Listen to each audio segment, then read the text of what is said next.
ನಮಸ್ತೆ ಪ್ರಿಯ ವೀಕ್ಷಕರೇ, ಇಂದು ಆಷಾಢ ಮಾಸದ ಶುಭ ಮಂಗಳವಾರ. ಆಷಾಢ ಮಾಸದ ಶುಭ ಮಂಗಳವಾರದಂದು ಶಿವ ಮತ್ತು ಪಾರ್ವತಿಯ ಹಿರಿಯ ಪುತ್ರ ಸುಬ್ರಹ್ಮಣ್ಯ ಸ್ವಾಮಿಯನ್ನು ಸರ್ಪದೋಷದಿಂದ ಮುಕ್ತಿಯನ್ನು ಪಡೆದುಕೊಳ್ಳುವುದಕ್ಕಾಗಿ ಪೂಜಿಸಲಾಗುತ್ತದೆ.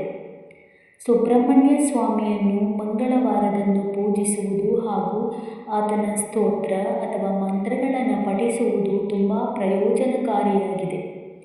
ಈತನಿಗೆ ಸಮರ್ಪಿತವಾದ ಸ್ತೋತ್ರಗಳಲ್ಲಿ ಒಂದಾದ ಒಂದು ಮಂತ್ರವನ್ನು ಪಠಿಸುವುದರಿಂದ ಕುಜದೋಷ ಮುಕ್ತಿಗೆ ಉಪಯೋಗವಾಗಲಿದೆ ಹಾಗೂ ಸರ್ಪದೋಷದಿಂದ ಮುಕ್ತಿಯನ್ನು ಪಡೆದುಕೊಳ್ಳಬಹುದಾಗಿದೆ.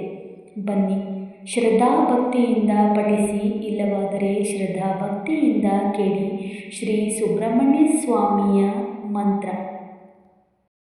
ಓಂ ತತ್ಪುರುಷಾಯ ವಿದ್ಮಹೇ ಮಹಾಸೇನಾಯ ಧೀಮಹಿ ತನ್ನೋ ಸ್ಕಂದಃ ಪ್ರಚೋದಯಾತ್.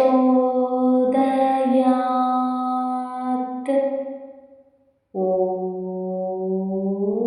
ತತ್ಪುರುಷಾಯ ವಿದ್ಮಹೇ ಮಹಾಸೇನಾಯ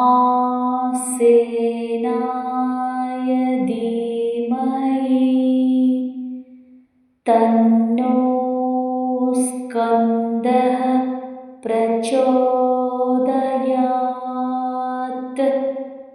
ಓಂ ತತ್ಪುರುಷಾಯ ವಿದ್ಮಹೇ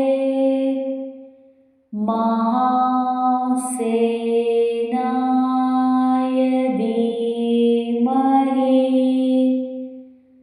ತನ್ನೋ ಸ್ಕಂದಃ ಪ್ರಚೋದಯಾತ್.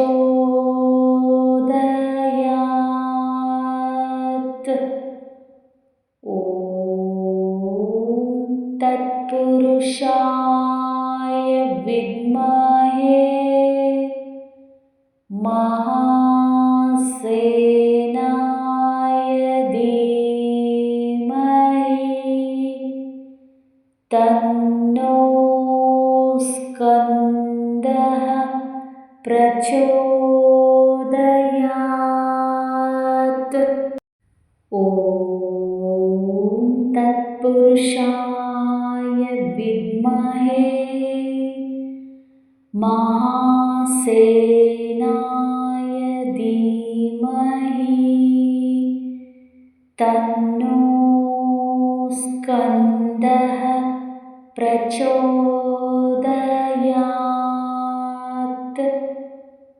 ಓಂ ತತ್ಪುರುಷಾಯ ವಿದ್ಮಹೇ ಮಹಾಸೇನಾಯ ಧೀಮಹಿ ತನ್ನೋ ಸ್ಕಂದಃ ಪ್ರಚೋದಯಾತ್. ಓಂ ತತ್ಪುರುಷಾಯ ವಿದ್ಮಹೇ ಮಹಾಸೇನಾಯ ಧೀಮಹಿ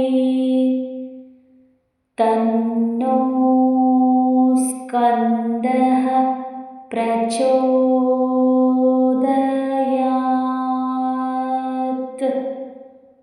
ಓಂ ತತ್ಪುರುಷಾಯ ವಿದ್ಮಹೇ ಮಹಾಸೇನಾಯ ಧೀಮಹಿ ತನ್ನೋ ಸ್ಕಂದಃ ಪ್ರಚೋದಯಾತ್.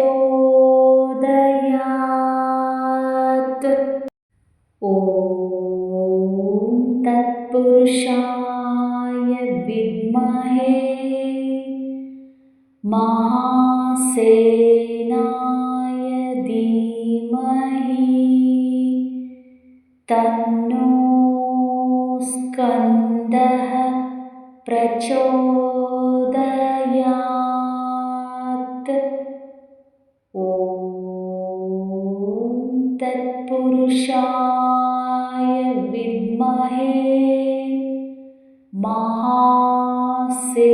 महासेनाय धीमहि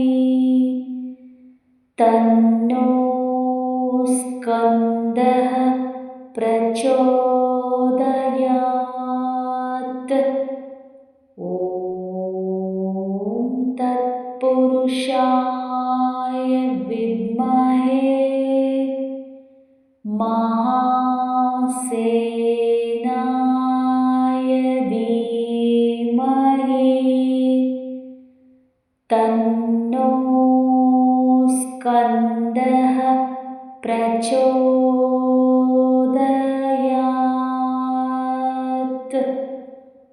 ॐ तत्पुरुषाय विद्महे महासेनाय धीमहि तन्नो स्कन्दः प्रचोदयात्। ॐ तत्पुरुषाय विद्महे महासेनाय धीमहि तन्नो स्कन्दः प्रचोदयात्।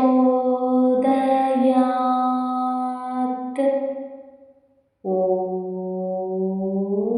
तत्पुरुषाय विद्महे महासेनाय धीमहि तन्नो स्कन्दः प्रचोदयात्। ॐ तत्पुरुषाय विद्महे महासेनाय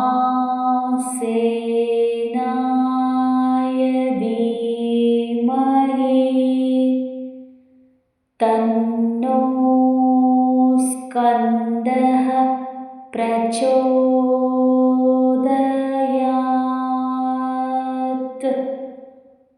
ॐ तत्पुरुषाय विद्महे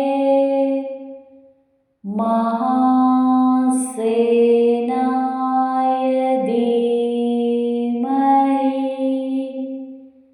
तन्नो स्कन्दः प्रचोदयात्।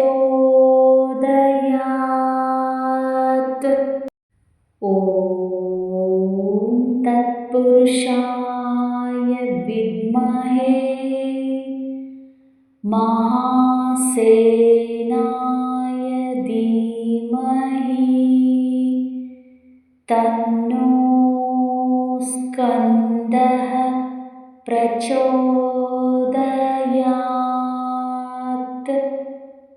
ॐ तत्पुरुषाय विद्महे महासेनाय धीमहि तन्नो स्कन्दः प्रचोदयात्। ॐ तत्पुरुषाय विद्महे महासेनाय धीमहि तन्नो स्कन्दः प्रचोदयात्।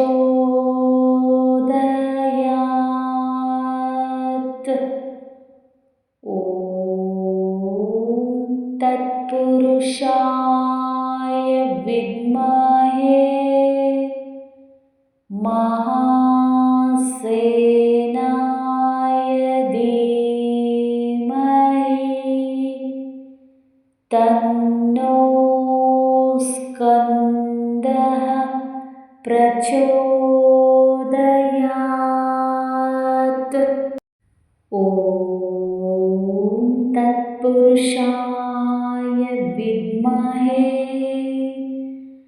महासेनाय धीमहि तन्नो स्कन्दः प्रचोदयात्।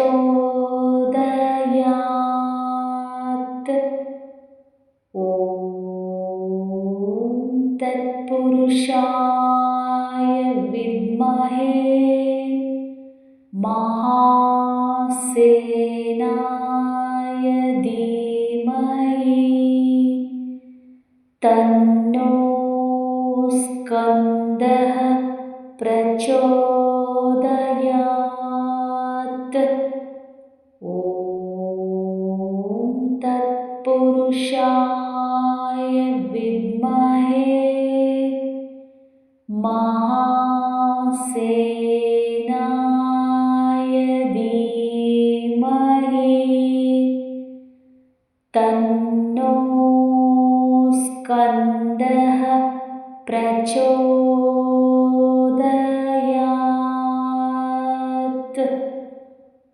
ॐ तत्पुरुषाय विद्महे महासेनाय धीमहि तन्नो स्कन्दः प्रचोदयात्। ॐ तत्पुरुषाय विद्महे महासेनाय धीमहि तन्नो स्कन्दः प्रचोदयात्।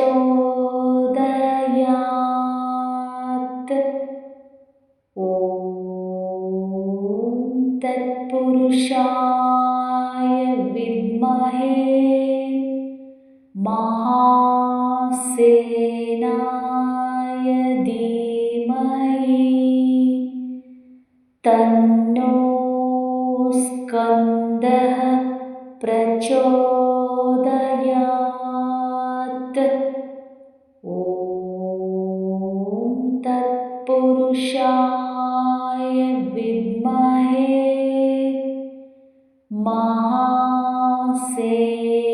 महासेनाय धीमहि तन्नो स्कन्दः प्रचोदयात्।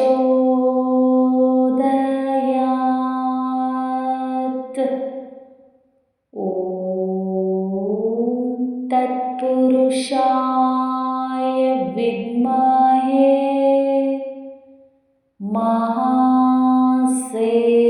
महासेनाय धीमहि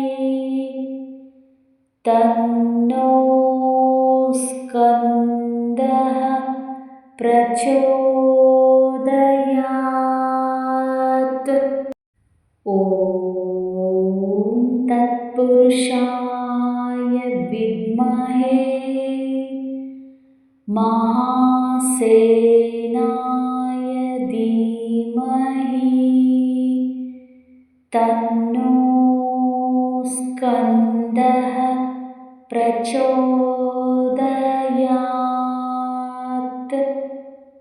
ॐ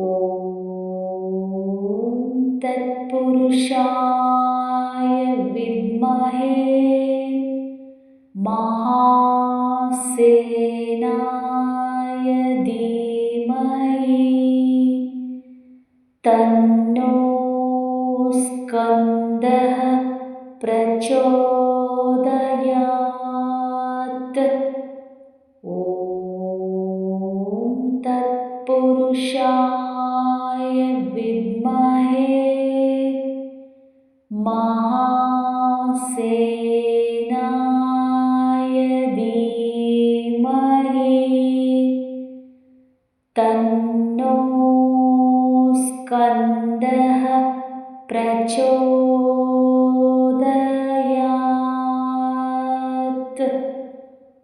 ॐ तत्पुरुषाय विद्महे महासेनाय धीमहि तन्नो स्कन्दः प्रचोदयात्।